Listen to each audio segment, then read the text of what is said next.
Hello, this is Daniel Mart, and today I'm going to be doing another review. This is going to be for the second episode of season 1 of Scorpion. So yeah, I'm going to try to review the first 3 episodes by tomorrow. Actually no, actually yeah, by tomorrow or at least before the fourth episode airs. So yeah, the second episode is called Single Point of Failure. And yeah, before I begin with the rest of this review, 10-second spoiler warning as usual. For those who have yet to actually watch this episode and haven't already, stop the video, go check it out, and then come back here and watch the rest of this review. So yeah, 10-second spoiler warning as usual, starting now.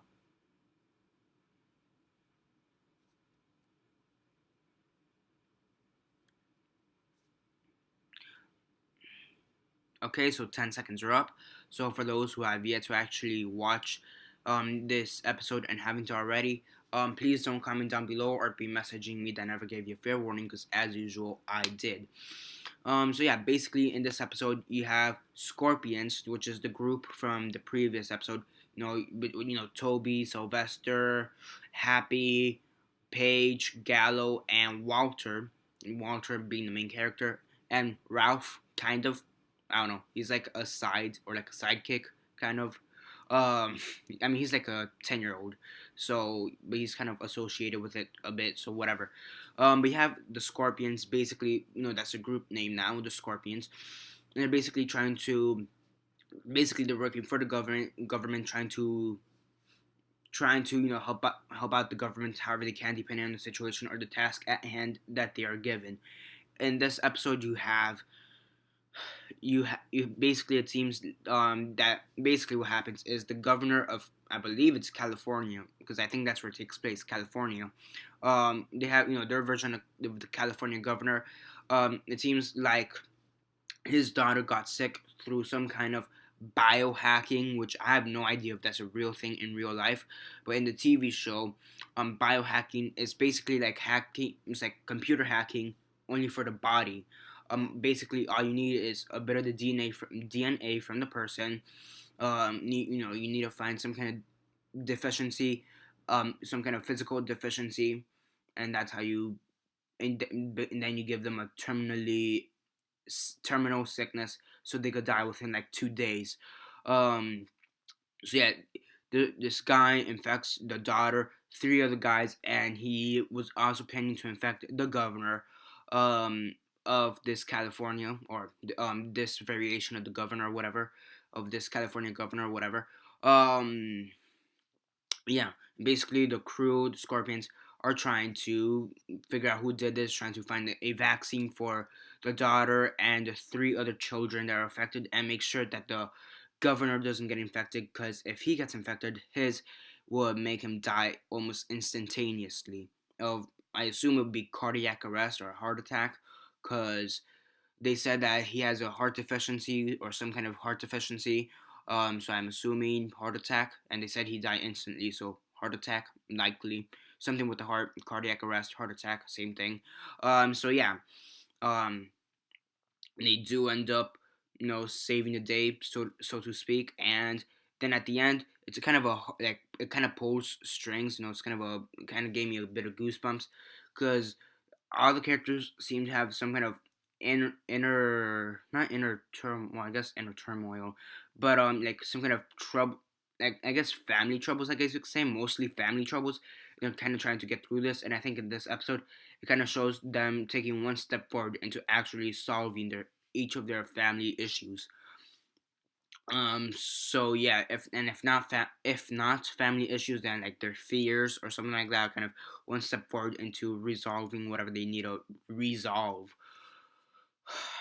So yeah, this episode was very well. As I said before with the previous episode, I think that this series is very intelligent, considering the fact that they take science, they take computers, like they take science, they take math and computers, and they kind of mix it all up and make it very interesting. Make it like kind of, I want to like kind of like this kind of political drama thriller satire show. I'm not exactly satire, but like a political drama, fast paced thriller, maybe a bit spy-esque, or maybe government spy-esque type of show, quasi spy-esque.